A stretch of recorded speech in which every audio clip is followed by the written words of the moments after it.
Hello student, आपके अपने विद्यालय के यूट्यूब चैनल पर स्वागत है। आज हम टॉपिक कर रहे हैं 10th क्लास का चैप्टर फर्स्ट का रियल नंबर या वास्तविक संख्याएं। सबसे पहले तो हमें पता होना चाहिए कि रियल नंबर या वास्तविक संख्याएं क्या हैं। रियल नंबर में रैशनल, इरैशनल, नेगेटिव, पॉजिटिव जितने भी नंबर्स हैं वो सभी आएंगे। एक्सरसाइज 1.1 का हम फर्स्ट क्वेश्चन का सेकंड पार्ट करेंगे। एचसीएफ निकालना है। उसमें हमारे पास दो नंबर हैं। इन दो नंबर का हम डिवीजन मेथड से एचसीएफ निकालेंगे। तो सबसे पहले इस नंबर को हम इससे डिवाइड कर रहे हैं।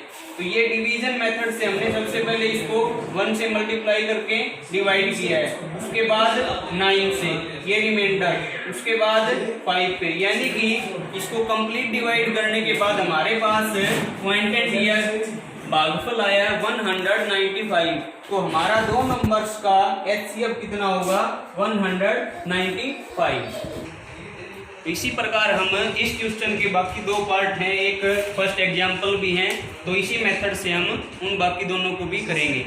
अब आगे वाला टॉपिक हमारा 1.2 का फर्स्ट क्वेश्चन का सेकंड पार्ट, प्राइम फैक्टर या अभाज्य गुणनखंड। तो सबसे पहले तो हमारे पास एक नंबर है 156, उसके प्राइम फैक्टर बनाने हमने सबसे पहले 2 से डिवाइड किया 78 पे गया, फिर 2 से डिवाइड किया 39 पे गया, फिर इसको 3 से डिवाइड किया 13 पे गया, और फिर 13 सिर्फ 13 पर ही डिवाइड होगा, इसलिए 156 के जो प्राइम फैक्टर हैं वो ये होंगे। तो ये हमारे प्राइम फैक्टर 156 के। इसी प्रकार प्राइम फैक्टर के जो और पार्ट हैं फर्स्ट क्वेश्चन के, उनको हम इसी प्रकार कर सकते हैं। अब हम कर रहे हैं सेकंड क्वेश्चन का फर्स्ट पार्ट है, हमें निकालना है एलसीएम, लीस्ट कॉमन मल्टीपल। 26 और 91, 26 और 91 का एलसीएम निकालना, इसको भी हम डिवीजन मेथड से करेंगे। सबसे पहले हमारा पहला जो प्राइम नंबर है 2, उससे डिवाइड करके देखना है। उससे डिवाइड किया ये 13 पे, ये नहीं होगा, ये एज इट इज। उसके बाद ये 2 से नहीं होंगे, न 3 से, न 5 से। उसके बाद ये दोनों 7 से डिवाइड होंगे, इनमें से एक, तो 7 से डिवाइड कर दिया। उसके बाद 13 और 13, तो ये 13 से डिवाइड कर दिया 1 1। एलसीएम दोनों नंबर का 2 मल्टीप्लाई 7 मल्टीप्लाई 13, यानी कि जो फैक्टर हमने किए थे, तो इन सभी की प्रोडक्शन या की मल्टीप्लाई 182 एलसीएम होगा। अब हम इन दोनों नंबर का एचसीएफ निकालेंगे, जैसे हमने डिवीजन मेथड से पहले निकाला था। सबसे पहले 96 को 26 से डिवाइड किया, 91 को 26 से डिवाइड किया है 3 से, 78, फिर रिमाइंडर आ गया हमारा 13। फिर इस नंबर को यहाँ लेके आना है और जो रिमाइंडर था उसी से डिवाइड करना है। तो ये जब तक कंप्लीट नहीं होगा तब तक इसी प्रकार ये प्रक्रिया जारी रहेगी। तो 13 को 2 से डिवाइड कर दिया 26 को, तो ये हमारा कंप्लीट डिवाइड हो गया। तो जहां पर कंप्लीट डिवाइड हो जाएगा वही हमारा एचसीएफ होगा। तो हमारा एचसीएफ कितना आ गया? 13 आ गया। अब हमें वेरीफाई करना है कि एचसीएफ और एलसीएम जो हमने निकाला था वो हमारा ठीक है या नहीं है। तो वेरिफिकेशन का क्या तरीका है? जो एचसीएफ है उसकी प्रोडक्शन हमने एलसीएम से करनी है, वो इक्वल होनी चाहिए दोनों नंबर की प्रोडक्ट की। ये हमारा एक रूल है। तो एचसीएफ कितना हमारा 13, एलसीएम कितना आया था 182 इज इक्वल दोनों नंबर की प्रोडक्शन 26 मल्टीप्लाई 91। दोनों की प्रोडक्शन में इसको हमने इससे मल्टीप्लाई किया, ये इतना आया है।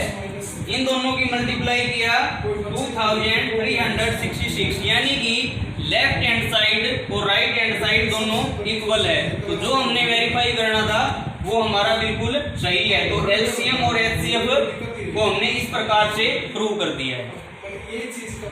इस क्वेश्चन के बाकी दो पार्ट हैं, तो उन दोनों को भी हम इसी प्रकार कर सकते हैं। और इसके अंदर जैसे एग्जाम्पल भी हैं, 6th एग्जाम्पल है, 7th है, तो उनको भी हम इन्हीं मेथड से कंप्लीट कर सकते हैं।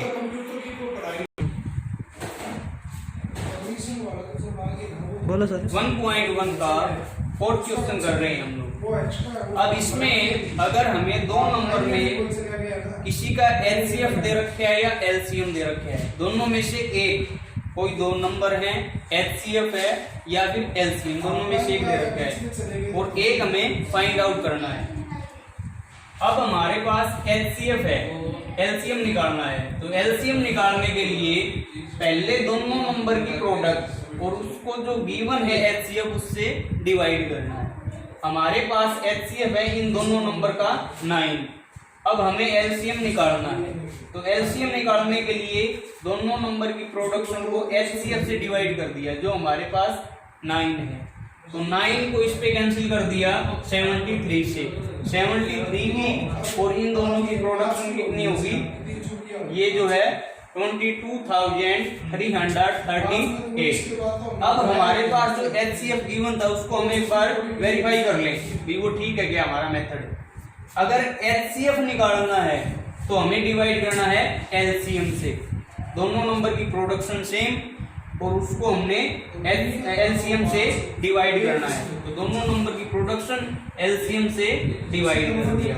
तो इन दो इसको इस पे कैंसिल किया 73 पे और 73 को इस पे 9 से कैंसिल कर दिया। तो हमारा एचसीएफ कितना आ गया 9, जो पहले गिवन भी था। तो इसका मतलब हमारा जो ये मेथड है एलसीएम और एचसीएफ, अगर इन दोनों में से एक गिवन है, दो नंबर हैं, तो हम इस तरीके से भी निकाल सकते हैं। अब हमें प्रूव करना है 1.3 एक्सरसाइज का एग्जाम्पल नंबर 9 है। सिद्ध कीजिए वर्गमूल 3 एक अपरिमेय संख्या है। इसमें से 3 नंबर का क्वेश्चन कंपल्सरी है, हर बार आता है।